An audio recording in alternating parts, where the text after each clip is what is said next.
Inspiration sparks and raises our vibrations, inspiring all of us to live our life to the best of our lives. And it is now my pleasure to welcome our speaker, Bonnie Crosier. Hi, everybody.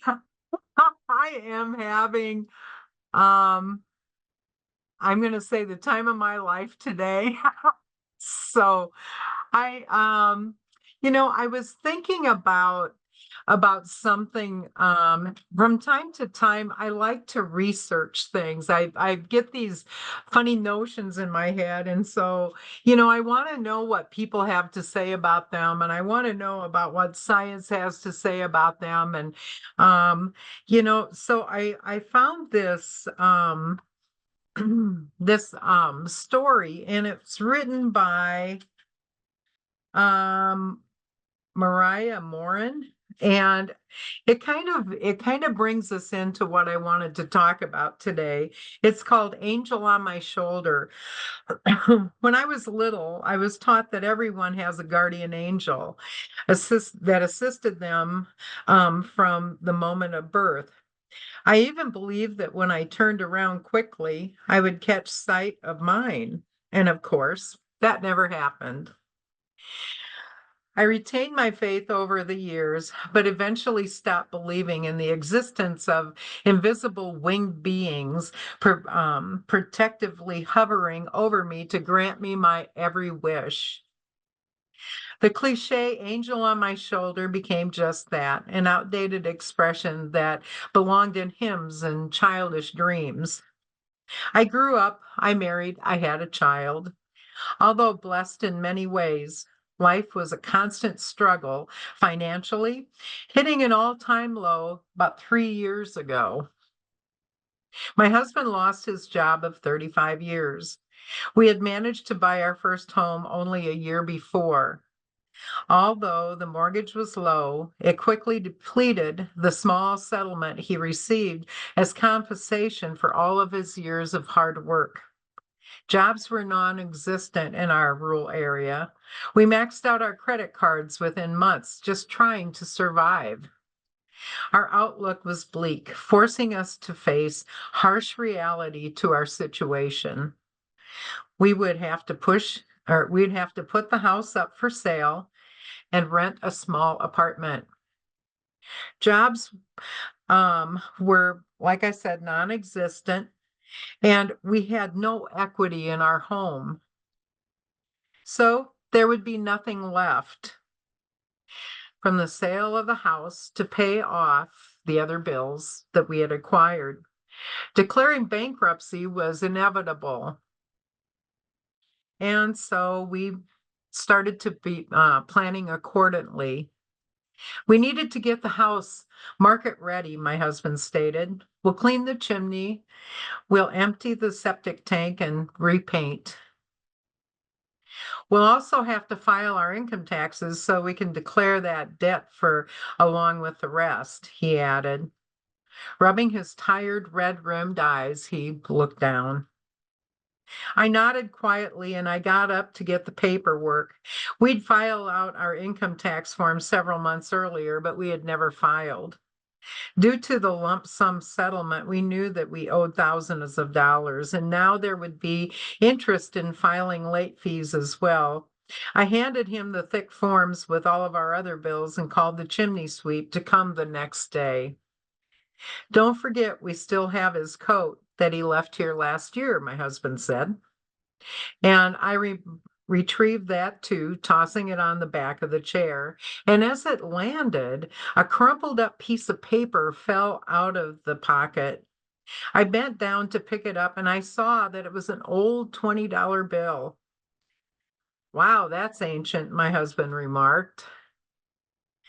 It's still money, I pointed out bitterly, my hands shaking from the temptations to keep it.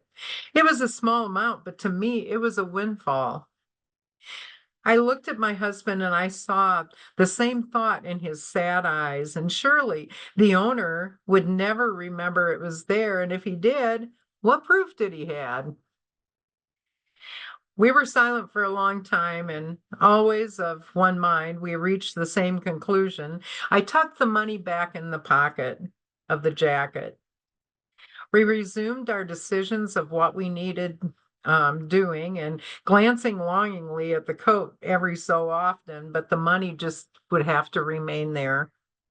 The next day, my husband went to see the tax accountant to recheck our forms, and I waited for the chimney sweep. His fees sat neatly on the table in embarrassing small bills and change. When he arrived, he did his job and collected the money and thanked me profusely for keeping his coat for so long. I'm sorry, meant to come by several times to get it, but I just never got around to it. I waved him off and forced a smile. After he left, I went to make coffee, and it'd be weak since we were scraping the bottom of the can to collect the last grains. I reached for the milk that I had so sparingly kept, hoping that it would last until we received a small check we were expecting. I'd been too stingy. The milk made a glopping sound with lumps that fell into my coffee. It was the final straw. In range, I threw up my cup across the kitchen to the dining room where it shattered against the mirror, and diluted coffee streamed in down the wall and pooled with the glass shards on the floor. Why, I screamed at God, who I felt had abandoned me. We're good people. We're honest. We work hard. And this is our reward. I know you're busy. I know we're not important, but can you at least send one of those angels you want me to believe in to help us out just a little? I'm not asking for a fortune. I just want to keep the little bit I have, I screamed, with tears saturating my face. I breathed shakily, trying to compose myself, grabbed the dustpan and rag, and I went and bent down to pick up the broken glass. And as I did so, I felt a gentle, comforting touch on my shoulder.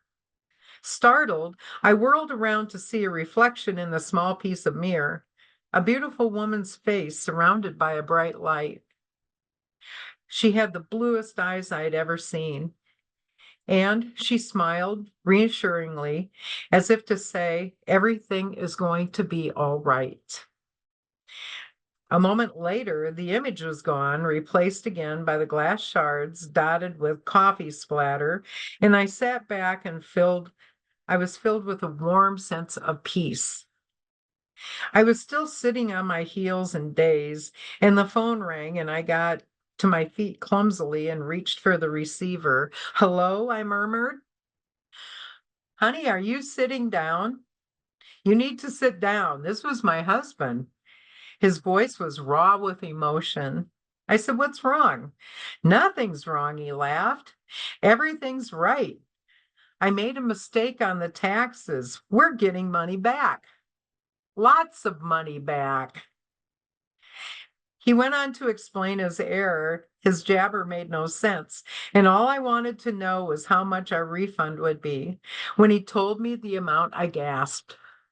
It was more than enough to pay off our debts and still have money with us to buy food and wood for the winter. I was stunned. I was replaced. I was replacing the phone when it rang again. It was the chimney sweep, and he replied to my cheerful hello with exuberant one of his own. I just called to thank you for your honesty, he began. I found something in my coat pocket that I thought I'd lost forever. It was a $20 bill my mother gave me over 40 years ago for my confirmation. I never spent it because it was the last thing she gave me before she died a week later. Well, I'm glad you found it, I told him, guiltily remembering those few ugly moments when I was tempted to steal it for my own needs. May angels always watch over you, ma'am, he softly said to me, and I smiled and my eyes filled with tears. They do, I whispered, and I hung up the phone. So, my big question for you today is, do you believe in angels? This is something that's always been an interesting topic. Some do, some don't. Are they real? Do they really have wings? Are they always dressed in white? And why do the artist renditions of angels usually show a more feminine angel instead of masculine? From time to time, like I said, I get curious and I think of a topic and I start reading different views on the topic. And some of the opinions that I find are quite interesting. Some people speak with such authority, I wonder where they get their information. And then sometimes it's interesting to see the science view of different things to see if they can prove or disprove what it is I'm looking at. One person that viewed their opinion wrote in part to a question, can you see angels? And the answer is yes, they choose, if they choose you to, they will. Seeing them could either need the same amount of purity that they are, or an ancient or an accident in life that cleanses your soul with faith. Which is why sometimes people say in a near death experience, they've claimed to see angels. Angels are beings of light and love. And if you can bring that amount of love and light to your heart, you too would be able to see them. Another writer writes in part to a question, do guardian angels walk with us? And the answer is, you could use the term guardian angel to refer to many of those who walk among us, but spirits who are currently inhabit mortal bodies are neither guardians nor angels. Angels are messengers from the spirit world. They carry messages from one spirit to another and to mortals who are capable of receiving them. They also come close to bring comfort in a time of need, usually at the request of the spirit of the deceased loved one. Angels are the same spirits who attach to human lifetimes. And at some point between lifetimes, they transfer to the angel realm for a time for the experience of that role. It's a role chosen by young spirits after completing at least a few lifetimes to have some familiarity with the physical world. And archangels are spirits who have chosen to remain in the angel realm for eternity in roles of leadership and training. Hmm, I don't know about that. Interesting fact. The writers seem to be very convinced on their views. On guardian angels, one writer writes in part, to be a guardian angel, it requires more experience than to be a messenger. A spirit must have reached the level of status equivalent to having completed about half of the 80 to 120 needed to learn the lessons of the physical world. They then submit a request to be a guardian angel, and then, if approved, it's assigned to a suitable lifetime. I don't know. I'm leaving it up to you guys. What do you believe?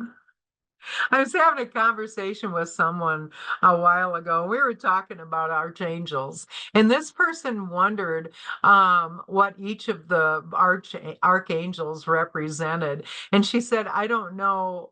Michael is supposed to be important, but I'm not sure what he represents. And I thought to myself, well, apparently Michael isn't important to you, or you would find out. So, I the conversation with angels sometimes gets a little bit interesting. Um, I've had a couple encounters and I just want to share them with you. And I want you to maybe think about what you think after you hear these. A few years ago, I was traveling back and forth to Iowa to clean up the family farm so that we could get it ready for sale. And I was working with my brother and sister and a few of the neighbors. And I had the farthest to travel. It was about a 7-hour drive. After spending about 4 days of hard farm work, which was something I'm really not used to uh, during these um, fall years of my life, I guess you could say, I was tired. And so one time coming back, I was just leaving the Quad Cities and I was getting a little drowsy. And so I called out to the universe or to an angel and I said, take me home safely. If there is such a thing as angels, can you give me a sign and just get me home safely? Because I'm tired. So a few minutes later, a white car came speeding up behind me, and I thought this car was going to ram me from the back end. And it seemed like it was almost on my bumper, and then it went around me. And we were side by side, and I couldn't see the driver because the windows were tinted so dark. And then the car it took off just like a shot. I thought for a split second, am I supposed to follow that car? Could this be an angel? And so I thought, what the heck? What do I have to lose but maybe my license? So I thought I was going to go for it. I figured as long as I stayed fairly close behind the white car, we were both going to get caught. And I'm not going to tell you how fast we were going, but it was way faster than the speed limit. When I reached right outside of Peoria, the car just disappeared. It was just like poof, it was gone. And I didn't see it anywhere. And was there really a car? And was it really an angel? Was I hallucinating? Um, I don't know. I don't know. I was only about 35 minutes from home when the car disappeared. And so in that time, yeah, I believe that there were angels. The word angel is an original Hebrew and Greek language, which means messenger. An angel is a spirit that brings a message, and however you and I are spirits, and we bring messages to one another. So I feel an angel is truly a person who brings a message to another person or persons. Now, that person could be in a physical form or maybe not. No matter which side of the veil, I believe there's messengers. Saint Augustine wrote, angels are spirits, but it's not because they're spirits that they are angels.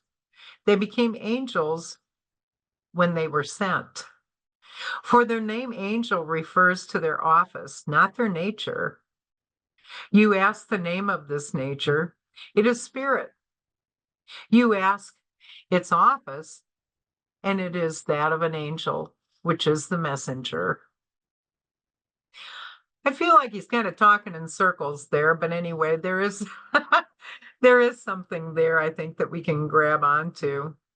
When I went to a medium for a reading, I remember one time she stopped and she asked me if I could see the angel that was behind me. And I said, sure. Does she happen to have red hair? Now, this reading was probably about 20 years ago. The medium said yes, and I said that she was probably the most beautiful thing I've ever seen. She asked if I had seen her too, and before, and I said I think so, but I wasn't sure. So the medium tells me that she comes to me from time to time when I need support and protection. So the crazy thing about this is, now that reading, like I said, was about 20 years ago, and you know how long my hair is. From time to time, I find a long hair, curly, and it's way longer than mine, and it's the most beautiful strand of red. Where does it come from? There are no redheads in my house. I believe we all have an angel that is with us every day, some of us for protection, some of us for guidance. Some are here for things that are going on in our lives, and some are there just to be. Can science prove that angels exist? No. Can science prove that they don't exist? No. As we've seen this past year more and more with our scientific speakers that we've had who have earned PhDs, they've begun the progression to research and either prove or disprove many of the things that we believe. It's time that science starts to find ways to measure various types of energy that'll prove the mysticism of the unseen and the universe. Whether or not you believe in angels, I believe, and I hope you believe, that there's an energetic force on the other side of the veil that is ready there to help when you need. And if it's there to support you and guide you when you ask, all you have to do is just ask. I want to close with this poem that I think sums it up very well. And from the source that I found it, the author is unknown. It's called Your Guardian Angel. You have a guardian angel who watches over you everywhere you go and everything you do. Feel this calming presence be enfolded by its love, and let your life be guided by a power from above.